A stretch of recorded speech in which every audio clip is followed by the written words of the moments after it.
नमस्कार, welcome to study IQ। मैं हूं प्रशांत धवन। नाउ रिसेंटली आपने इस केस के बारे में बहुत सारे आर्टिकल्स देखे होंगे, हर जगह आपने चेहरा देखा होगा निमिषा प्रिया का।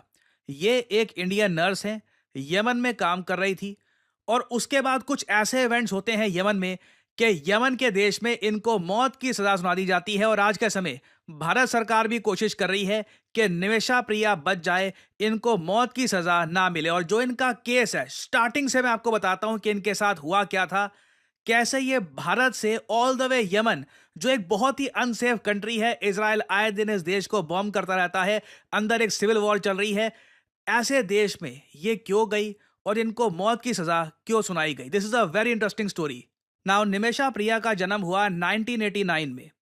केरला में इनकी स्कूलिंग हुई और इनको एक बात समझ में आ चुकी थी कि सिंस ये पैदा हुई हैं एक गरीब घर में, इनके पास ऑप्शंस कम हैं, तो इन्हें एक नर्स बनना होगा। नर्स बन के थोड़ा सा अगर पैसा कमा लेंगी तो इनकी लाइफ इंप्रूव हो सकती है। और भारत में आपको पता होगा, स्पेशली हमारी साउथ की स्टेट्स में बहुत सारी फीमेल्स हैं जो United Arab Emirates, Saudi Arabia, basically middle east के कई देशों में जाती हैं काम करने के लिए एज नर्सेस। तो निमिषा प्रिया ने साल 2008 में ये डिसाइड किया कि ये केरला से जाएंगी यमन देश में। यमन के एक सरकारी हॉस्पिटल में एज ए नर्स ये काम करने वाली थी। सिंस ये हॉस्पिटल यमन की कैपिटल सना में था, तो निमिषा को लगा कि इनका करियर यहाँ पे अच्छा आगे बढ़ सकता है। इस हॉस्पिटल में निमिषा ने 6 साल तक काम किया। फिर आता है साल 2014। निमिषा ये प्लान बनाती है कि ये यमन में खुद का एक क्लिनिक ओपन करेंगी और ये क्लिनिक ओपन करने में जो इनके पति हैं वो भी इनकी हेल्प करने वाले थे। इनके पति से इनको काफी सारा पैसा मिलने वाला था और दोनों मिलकर चाहते थे कि यमन की हेल्थ केयर इंडस्ट्री में ये अपनी तरफ से योगदान दे। मगर निमिषा के सामने एक प्रॉब्लम थी। यमन का कानून ये कहता है कि अगर कोई फॉरेनर यमन में बिजनेस ओपन करना चाहता है तो उसे एक बिजनेस पार्टनर चाहिए जो यमन नेशनल हो। नाउ अब निमिषा को कोई व्यक्ति ढूंढना था जो उनका बिजनेस पार्टनर बन पाए इन यमन। नाउ इनकी किस्मत खराब थी कि इनकी यहाँ पर मुलाकात हो जाती है एक आदमी से जिसका नाम था तलाल अब्दू। तलाल अब्दू एक लोकल बिजनेसमैन था यमन में। इसकी खुद की टेक्सटाइल शॉप थी और साल 2015 में निमिषा प्रिया ने अल अमान मेडिकल क्लिनिक ये ओपन किया यमन में। डॉक्यूमेंट्स में ये दिखा दिया कि तलाल अब्दू ये इनका बिजनेस पार्टनर है और चीजें थोड़ी बहुत आगे बढ़ रही थी। मगर उसके बाद अचानक से यमन में हो जाती है सिविल वॉर, यमन का गृह युद्ध। हूती रिबल्स यहां पर खड़े हो जाते हैं, देश का बंटवारा सा ही हो जाता है। मगर सना फिर भी यमन की जो मेजॉरिटी टेरिटरी है वहीं पर रहता है। और इसी दौरान निमिषा प्रिया के बिजनेसमैन तलाल अब्दू ये इनको ब्लैकमेल करना स्टार्ट कर देते हैं। ये इनसे पैसे मांगते हैं। एटलीस्ट ये जो वर्जन है ये निमिषा ने बताया है दुनिया को कि तलाल अब्दू ने इनसे पैसे मांगना स्टार्ट कर दिया। इनका पासपोर्ट, इनके डॉक्यूमेंट्स ये अपने पास रख लिए और बेसिकली निमिषा प्रिया यहाँ पर बुरी तरीके से फंस चुकी थी। इन्होंने एक ऐसे आदमी के साथ बिजनेस डील कर दी थी जो इनको एक्सप्लॉइट कर रहा था और काफी जगह तो वो ये भी क्लेम कर देता था कि ये आदमी निमिषा प्रिया का हस्बैंड है, even though she was married to an Indian गाय।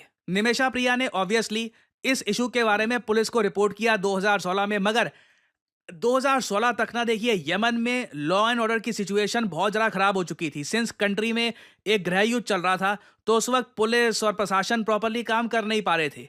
और ऑब्वियसली ये बात देखकर तलाल अब्दू को लगा कि वो जो भी करेगा निमिषा कुछ कर नहीं पाएगी ना। फिर आता है साल 2017। निमिषा प्रिया बुरी तरीके से फंस चुकी है यमन में। वो चाहती हैं कैसे भी करके ये भारत वापस लौट जाएं। ना, भारत लौटने के लिए इनको क्या चाहिए? अपने डॉक्यूमेंट्स, अपने पासपोर्ट। तो इसके लिए ये क्या करती हैं कि तलाल अब्दू को एक केमिकल होता है केटामाइन, ये देने की कोशिश करती है जिससे ये बेहोश हो जाए। और जैसे ही ये बेहोश हो जाएगा निमिषा अपने डॉक्यूमेंट्स और पासपोर्ट लेकर ये चली जाएंगी। मगर जितनी इन्होंने डोज दी थी तलाल अब्दू को, ये ज्यादा हो गई। तलाल अब्दू ओवरडोज से मारा गया।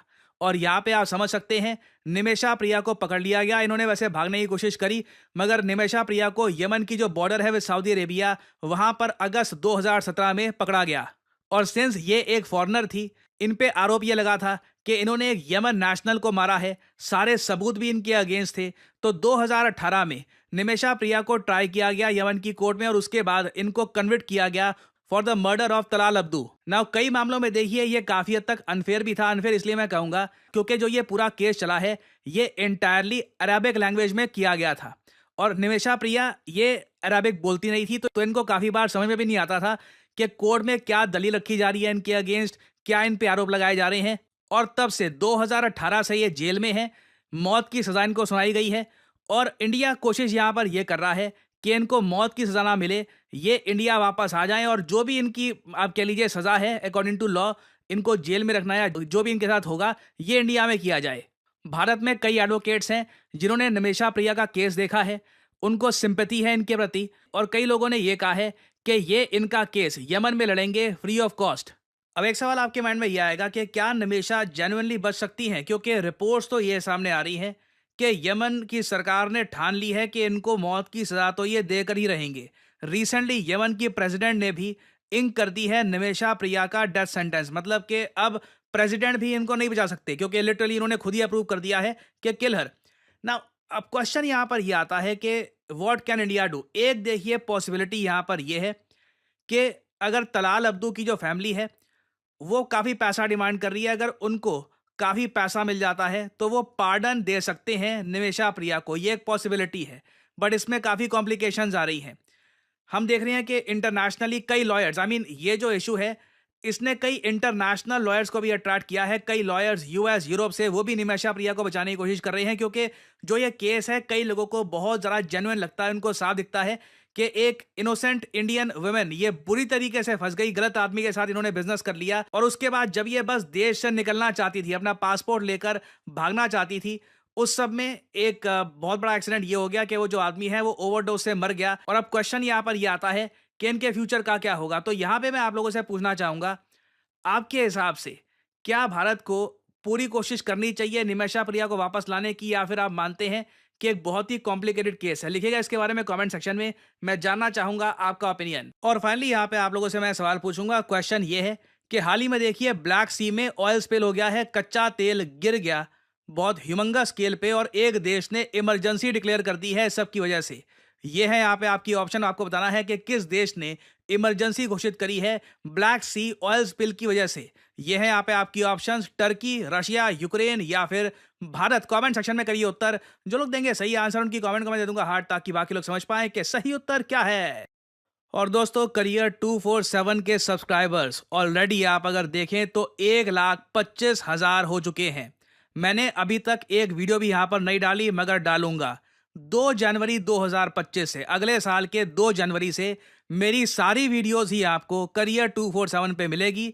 इसके बारे में मैं सबको इन्फॉर्म कर रहा हूं ताकि ज़्यादा से ज़्यादा लोग यहां पर आएँ, सब्सक्राइब कर लें। मैं आपको भी कहूंगा ज्वाइन दिस न्यू कम्युनिटी। यहां पर हम ओपनली जियोपॉलिटिक्स के बारे में, वेरियस टॉपिक्स के बारे में बात कर सकते हैं और यहां पर सिर्फ मेरी वीडियोस की नोटिफिकेशन आपको रेगुलर बेसिस पर मिलती रहेगी। तो आपको सिंपली करना क्या है, जो अभी आप वीडियो देख रहे हैं इसकी कमेंट सेक्शन में जाइए, यहां पे आपको लिंक मिल जाएगा Prashant Dhawan sir exclusively on Career 247।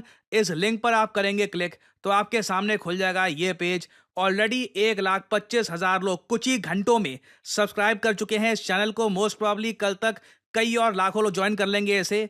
तो आपको मैं कहूंगा अपने दोस्तों को जो भी मेरी वीडियोस देखते हैं, इन्फॉर्म देम कि एक नई जगह नए साल में आपको सिर्फ मेरी वीडियोस मिला करेंगी and things will get much easier, much better for us all. So subscribe to career 247। और इसी नोट के साथ ये है वीडियो का अंत। Thank you for listening and I always say may the gods watch over you.